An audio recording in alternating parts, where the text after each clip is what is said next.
आज का programme मैक्सविन human care foundation की तरफ से जो ये प्रेस कॉन्फ्रेंस किया जा रहा है, ये स्वप्न नगरी आश्रम के लिए किया जा रहा है, जो आपके आनंद जिले के बोरियावी में बनाया जा रहा है। स्वप्न नगरी, ये स्वप्न नगरी आश्रम एक ओल्ड एज होम और एक अर्बन होम का दोनों कॉम्बो है, जहाँ पे एक साथ बनाया जा रहा है, जहाँ पे बच्चे और वृद्ध दोनों लोग एक साथ रहेंगे इस स्वप्न नगरी के अंदर।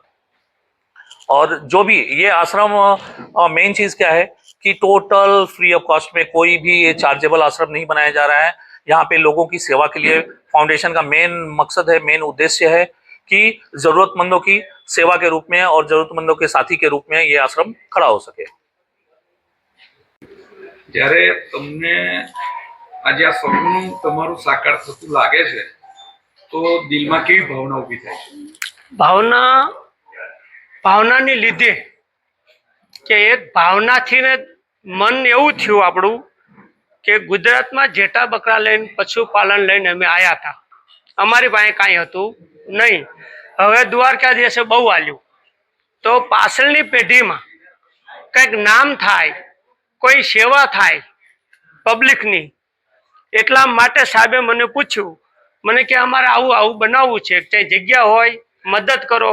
તો આપણે 24 ગુંઠા જગ્યા દાનમાં આલી છે સપના નગરી માટે। બીજી 34 છે, ખૂટે તો માગી લેજો, એમાં અમે બંધાયેલા છીએ। 24 દાન કરેલી છે ને 34 છે, એ જેમ ખૂટે જરૂર પડે એમ વેચાતી હું તમને આલતો રહીશ। અને એમને એક નગરી બનાવી છે, તો દાન ભૂમિપૂજન આપણે આલશું સેવા માટે। ભાવિ પેઢીને શું સંદેશ આપવા માંગો છો? જવા પેઢીને એમ કે કઈ આ લઈને આયા નથી અને કઈ લઈને જવાના નથી, કઈ ઘસે તો પાછળ ગઢા બુઢા આશીર્વાદ આલશે, એટલે આશીર્વાદ માટે જ બનાવ્યું છે અને આપણે આ દાન કરવી છીએ।